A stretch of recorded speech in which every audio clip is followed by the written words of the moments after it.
کتاب ایک سفر اپنے مراد کے ہمراہ، مصنف ڈاکٹر مقصود الحسن عظیمی۔ جس طرف گیٹ ہے وہاں سے ایک پہاڑی نیچے کی طرف ہے۔ ایک سیدھی دیوار کھیت سے گھروں تک بنی ہوئی ہے۔ باہر سے یہ دیوار 8-10 فٹ بلند ہوگی۔ اندر سے یہ مراقبہ حال کی منڈیر ہے۔ سڑک مراقبہ حال کی سطح سے 70-80 فٹ نیچے ہے، لیکن ساتھ والا دائنی طرف کا کھیت مراقبہ حال کی زمین سے 1-2 فٹ بلند ہے۔ مراقبہ حال میں ایک کمرے کے باہر مراقبہ حال اور دوسرے کے باہر حضور ابا جی کا کمرہ کے الفاظ لکھے ہیں۔ ابا کے کمرے کی ایک کھڑکی کھیت کی طرف اور دوسری گیٹ کی جانب باورچی خانہ۔ حال کے ساتھ ابا جی والے کمرے کے مخالف سمت پیوست ہے۔ گھروں کی سمت 5-6 سیڑھیاں چڑھ کر وضو خانہ اور منڈیر والی دیوار کے ساتھ ساتھ باتھ روم اور ٹوائلٹ۔ حاجی صاحب مرشد کریم کو ایک ایک چیز دکھا رہے تھے۔ ٹوائلٹ کو دیکھ کر آپ نے کہا کہ گٹر کے پائپ کے ساتھ آؤٹ لیٹ پائپ لگوائیں، ورنہ بدبو ناقابل برداشت رہے گی۔ ان کی باریک بینی سے کوئی بات کہاں چھپی رہ سکتی ہے۔ حاجی صاحب نے اس خامی کو درست کرنے کا اقرار کیا۔ مراقبہ حال میں داخل ہوں تو سڑک کی طرف بلکہ سڑک کے اس پار منگلہ کی جھیل کی زمین نظر آتی ہے۔ جس طرف گیٹ ہے ادھر سے پہاڑیوں کا ایک چھوٹا سا سلسلہ نظر آتا ہے۔ پہاڑیوں پر ایسے ویسے کوئی درخت نہ تھے جو کشمیر کے تصور کے ساتھ میں نے وابستہ کیے ہوئے تھے۔ جھڑ بیریوں، کیکر اور پہاڑی جھاڑیوں کے علاوہ کہیں کہیں 1-2 درخت۔ میرے مراد نے یقیناً میری مایوسی دیکھ لی ہوگی، جبھی تو فرمایا۔ حاجی صاحب تو کشمیر کے قدموں میں پڑے ہیں اور آ کر منڈیر پر بیٹھ گئے۔ ہم نے نیچے زمین پر نیم دائرہ بنا کر مرشد کو اپنی نگاہ کے حصار میں لینے کی صحیح ناتمام کی۔ انہوں نے ارد گرد نظر دوڑائی۔ سبحان اللہ، کیا خوبصورت سما ہے، کہہ کر انہوں نے میری توجہ زمین کی جھاڑیوں سے مشرق میں ابھرتے سورج اور شفق رنگ بادلوں کی طرف پھیر دی۔ حاجی صاحب کو مخاطب کر کے سب کو سناتے ہوئے فرمایا، ہمیں آدم اور حوا کی بابت بتایا جاتا ہے کہ آدم لنکا میں اتارے گئے تھے اور حوا جدہ میں۔ جدہ کا نام ہی جد یعنی اجداد سے بنا ہے۔ اما حوا کی قبر جدہ ہی میں تو بتاتے ہیں۔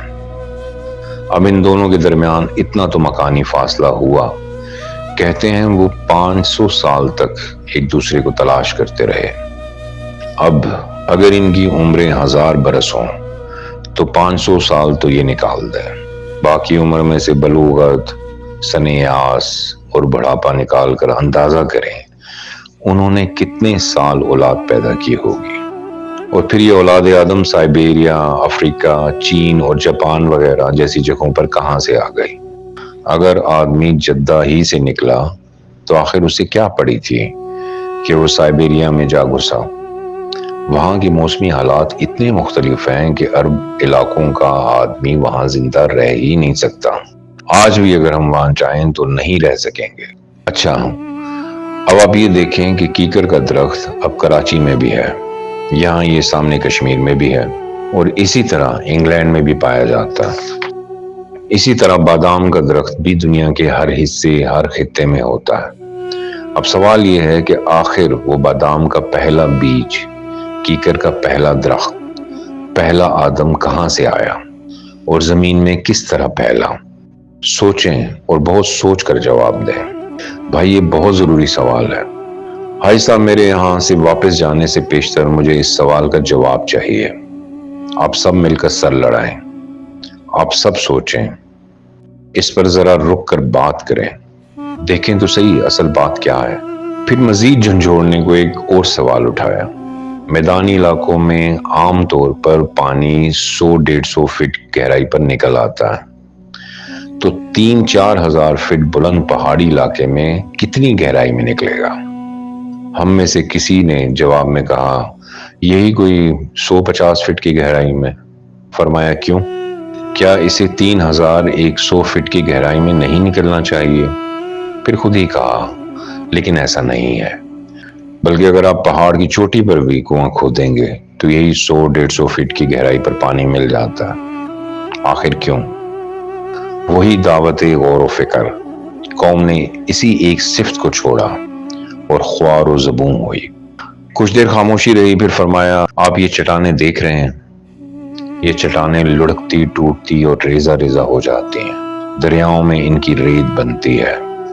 جب یہ ریت سمندر میں پہنچتی ہے، سمندر بتدریج پیچھے ہٹتا چلا جاتا ہے۔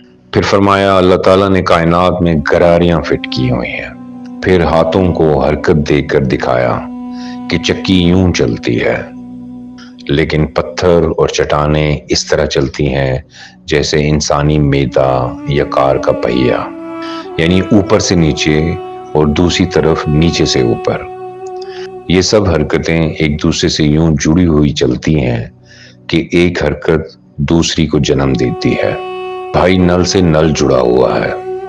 اس کے بعد گفتگو کا رخ سمندروں میں لہروں کے آپس میں ٹکرانے سے بخارات بننے، بخارات سے بادل بننے، بادلوں کا ہوا کے دوش پر اوپر اٹھنے، بالائی خطوں میں ٹھنڈک سے ان کے منجمد ہونے، ہواؤں کا بادلوں کو آپس میں ٹکرانا اور اس طرح دبانا جیسے گیلے کپڑے کو نچوڑا جاتا ہے، بادلوں کی آپس میں رگڑ سے بجلیوں کا پیدا ہونا، بجلیوں کے کڑکنے سے کیمیائی تبدیلیوں کا ہونا، نائٹریٹس کا بننا اور پھر پانی میں حل ہو کر برسنا اور کھاد کے اثرات رکھنا، بارش کے پانی کا بہتے بہتے ندی نالوں کی صورت اختیار کرنا، پھر دریاؤں کی شکل میں واپس سمندر میں پہنچنے کے انتظامات کا پورا نقشہ اس تفصیل سے بیان کیا کہ نگاہوں کے سامنے ایک فلم سی چلتی رہی۔ میں نے ذہن میں موجود معلومات کی سطح میں اضافے کو نوٹ کرنے کو اپنے اندر دیکھا۔ میں نے پہلی تصحیح یہ نوٹ کی کہ بخارات سورج کی گرمی سے نہیں بلکہ لہروں کے ٹکرانے سے بنتے ہیں، اور پانی صرف بلندی سے نیچے نہیں جاتا، نشیب سے فراز کی طرف بھی چلتا ہے۔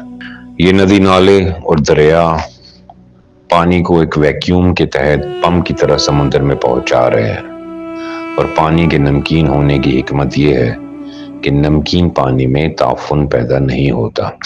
مرشد کامل کی یہی خصوصیات ہوتی ہیں کہ وہ انفس و آفاق کی نشانیوں پر غور کرواتے سانع اکبر کی پہچان کرا دیتا ہے۔ اس پہچان کے بعد اس کی جانکاری اور پھر عرفان کے مرحلے طے کرواتا ہے۔ میرا شعور مجھے مراد کی تعلیم کردہ راہوں سے بھٹکانے کو یہ بتا رہا تھا کہ تم ان باتوں کو سراہو گے، ان پر غور کرو گے، یا ان باتوں کے سنانے والے کو پیار کرو گے۔ میں سوچ ہی رہا تھا کہ ہمیں ایک مدھر سی مسکراہٹ کی چھاؤں میں لیتے ہوئے میرا مراد گویا ہوا۔ اب آپ اپنی شعر و شاعری کریں، اور اٹھ کر اپنے کمرے کی طرف چل دیے۔ حاجی ادریس صاحب سے فرمایا، آپ یہاں کا پروگرام کچھ ایسا رکھیں کہ میں جب چاہوں اٹھ کر اپنے کمرے میں چلا جاؤں، جب چاہوں آپ لوگوں سے مل لیا کروں۔ یہ بات حضور نے تھکنے سے بچنے کے لیے کہی ہوگی۔ حاجی صاحب کے ذہن سے نہ جانے کیا گزرا کہ فرمایا، جی ہاں، اب میں تھوڑا سا بد اخلاق ہو گیا ہوں۔ یہ بات کچھ اتنی معصومیت اور بے ساختگی سے فرمائی کہ سب ہنس دیے۔ لوگ صبح ہی صبح جوک در جوک آنا شروع ہو گئے۔ میرے مراد کی مصروفیت کا دوسرا دور شروع ہو گیا۔ ممتاز علی اور میں گیٹ کے اندر بائیں ہاتھ بنے میوریل کو دیکھ کر کاکڑا ٹاؤن مراقبہ حال کے ساتھیوں کی مصورانہ صلاحیتوں کی بات کر رہے تھے۔ حاجی صاحب آنے والے لوگوں کو مراقبہ حال کے اندر بٹھا کر ہمارے پاس آن کھڑے ہوئے۔ ممتاز علی حیدرآباد مراقبہ حال کے انچارج ہیں۔ انہیں مراقبہ حال کی انتظامی ضرورتوں کے حوالے سے درکار صلاحیتوں کا مجھ سے کہیں زیادہ ادراک تھا۔ وہ حاجی صاحب کی منتظمانہ صلاحیتوں کا اعتراف کر رہے تھے۔ ان کے ساتھیوں میں کام کے دوران ایک نظم اور ایک ضبط کا احساس ہو رہا تھا۔ کام جیسے خود بخود ہو رہے تھے۔ حاجی صاحب سے بار بار پوچھنے کی ضرورت نہیں تھی۔ انہوں نے ایک سسٹم بنا دیا تھا اور کام اس کے مطابق ہو رہے تھے۔ ہمیں چائے بھی بار بار مل رہی تھی۔ جب مرشد کریم لوگوں سے مل رہے تھے، مریضوں کو دیکھ رہے تھے، لوگوں کے مسئلے مسائل حل کر رہے تھے، ہم کاکڑا ٹاؤن دیکھنے نکل کھڑے ہوئے۔ مراقبہ حال سے ایک بھائی ہمراہ ہو لیے، ایک بازار، چند ایک بینکوں کی برانچیں۔ زیادہ تر لوگ ملک سے باہر ہیں۔ جو یہاں ہیں وہ کوئی نہ کوئی چھوٹا موٹا دھندا کر رہے ہیں۔ جو صاحب مراقبہ حال سے ہمارے ساتھ چلے، راستے میں انہوں نے ہماری میزبانی کی، ہمیں بوتلیں پلائیں، پھر اپنے گھر لے گئے۔ اپنے گھر لے جا کر انہوں نے ہمیں نہانے کی دعوت دی۔ ہم نے جب دعوت کو کچھ زیادہ توجہ نہ دی تو اصرار شروع کر دیا، پانی گرم ہے، آپ نہا لیں۔ ممتاز علی جزبز ہونے لگے، واہ یہ اچھی زبردستی ہے، نہا لیں، واہ۔ اچھا آپ نہا لیں تو آپ کو چائے پلائی جائے۔ انہوں نے لالچ دیا، بھائی آپ چائے پلا دیں، ہم وہیں مراقبہ حال جا کر نہا لیں گے۔ ممتاز علی نے کہہ دیا، مگر وہ اپنی بات پر مصر، آپ نہا لیں۔ اچھا خاصا کھلا سا گھر تھا، ڈرائنگ روم میں بٹھا کر وہ اندر جاتے ہیں، پھر آ کر اطلاع دیتے، میں نے چیک کر لیا، پانی گرم ہے۔ ممتاز بھائی اور میں نے پہلے آنکھوں میں ایک دوسرے کو پہلے آپ کہا، پھر کھل کر کہنا شروع کر دیا کہ پہلے آپ نہا لیں تو میں دیکھوں گا۔ ہمارے میزبان نے مداخلت کی، نہانا تو دونوں ہی کو ہے، آپ بے شک باری باری نہا لیں یا اکٹھے؟ ممتاز علی نے سر پٹا کر پوچھا۔ میزبان نے کوئی اصل لیے بغیر کہا، آپ دونوں کے لیے الگ الگ باتھ روم کھلوا دیے ہیں۔ ممتاز علی نے کندھے اچکائے اور نہانے چلے گئے۔ میں نے میزبان سے پوچھنا چاہا کہ وہ ہمارے نہانے میں اتنی دلچسپی کیوں لے رہے ہیں؟ انہوں نے ہنس کر ٹال دیا۔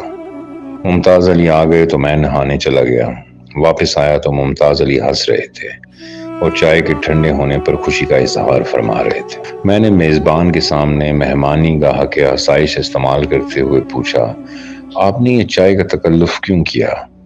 فرمایا، حاجی صاحب نے کہا تھا مہمانوں کو گھر لے جا کر گرم پانی سے غسل کروا لو۔ میں نے موقع سے فائدہ اٹھا کر آپ کی تواضع کو چائے بنوا دی۔ آپ کا نام کیا ہے؟ ممتاز علی نے پوچھا۔ ساتھ میں برج بھی بتا دیں، مجھ سے رہا نہ گیا۔ چودھری اختر صاحب نے نام بتا کر کہا، برج وہ کیوں؟ وہ تو مجھے معلوم نہیں۔ ہم نے بات کو ہنسی میں اڑا دیا۔ تو یہ بات تھی، وہ بیچارے حاجی صاحب کے حکم پر ہمیں نہلانے لائے تھے، لیکن اگر یہ ہمیں پہلے بتا دیتے تو ہم اتنی لے تو لال تو نہ کرتے۔ میں نے ممتاز علی سے بہت بحث کی، مگر یہی سمجھ میں آئی کہ وہ حیدرآباد اور پشاور سے آئے ہوئے ان معزز مہمانوں سے اپنی بات وضاحت سے نہ کر سکے، جو ان کے مرشد کریم کے ہمراہ ہونے کے خصوصی اعزاز سے بھی مشرف تھے۔ لیکن ہم تو کاکڑا ٹاؤن دیکھنے نکلے تھے، یہ نہانا تو ہمارے شیڈیول میں نہ تھا۔ ممتاز علی بہت حوصلے والے آدمی ہیں، انہیں میرا اس طرح بار بار نہانے پر بحث کرنا بھی برا نہیں لگ رہا تھا، بلکہ وہ تو الٹا لطف اٹھا رہے تھے۔ پانی واقعی گرم تھا، نہانے کا لطف آ گیا۔ چائے البتہ ٹھنڈی تھی۔ وہ تو آپ نے دیر کر دی، تو آپ پہلے چائے پلا دیتے نا، نہائے بغیر چائے۔ میزبان کی سمجھ کی داد دیتے ہوئے ہم اپنی ناسمجھی کو کوسنے لگ گئے، پھر حاجی صاحب کی انتظامی صلاحیتوں کا تجزیہ کرنے لگ گئے۔ ممتاز بھائی، یہاں کہیں چنار کے درخت نظر نہیں آ رہے، کیا یہ واقعی کشمیر ہے؟ میں رہ نہ سکا، میرے اندر کشمیر کی جو تصویر تھی، یہ کاکڑا ٹاؤن تو اس سے بالکل بھی مطابقت نہ رکھتا تھا۔ اور تو اور یہاں تو چیڑ کے بھی درخت نہیں۔ ممتاز علی ہنس دیے، تو آپ اپنی تصویروں کی تلاش میں ہیں؟ انہوں نے بڑی سادگی سے پوچھا۔ میں نے سوچا بات تو ٹھیک ہی ہے، جو سامنے ہے اس کو دیکھ، جو دیکھنا چاہتے ہو جب دکھانے والا دکھائے گا وہ بھی دیکھ لینا۔ دوپہر کھانا کھا کر آرام کیا گیا۔ شام کو مراقبہ حال میں مغرب سے قدرے پہلے مرشد کریم باہر آئے اور باہر آ کر لان میں بیٹھ گئے۔ وہاں جتنے بھی لوگ تھے سب آ کر حضور کے گرد جمع ہو گئے۔ کسی نے نماز کی بابت سوال کیا تو فرمایا، جب اللہ اکبر کہہ دیا تو آپ کے ذہن سے ہر شے کی بڑائی نکل جانی چاہیے۔ نماز کے دوران کسی اور چیز کا دھیان آ گیا تو اس کا مطلب ہوا وہ شے بڑی ہو گئی اور اللہ کی بڑائی پس پشت چلی گئی۔ اور پھر کتاب تجلیات منگوائی اور ایک بھائی کو دیکھ کر اس میں سے پڑھ کر سنانے کو کہا۔ جب ایک پیراگراف پڑھ لیا گیا تو پوچھا، آپ نے کیا پڑھا؟ یہ سوال کئی بار کیا، پھر دوبارہ پڑھوایا، پھر پوچھا، جی تو آپ نے کیا پڑھا؟ پڑھے گئے پیراگراف کا خلاصہ سن کر فرمایا، حاجی صاحب آپ یہاں باقاعدہ کلاسیں شروع کریں، کلاسوں میں حاضری باقاعدہ بنانے کی تنبیہ کریں، نہ مانیں تو جرمانہ کریں، پھر بھی نہ مانیں تو نکال دیں۔ بھیڑ اکٹھی کر کے کیا کرنا ہے؟ آپ کو ان کی تربیت کرنا ہے۔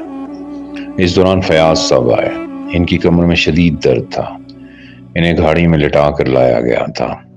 انہوں نے کہا، مجھے مرشد کریم کے قدموں میں لٹا دو، میں ٹھیک ہو جاؤں گا۔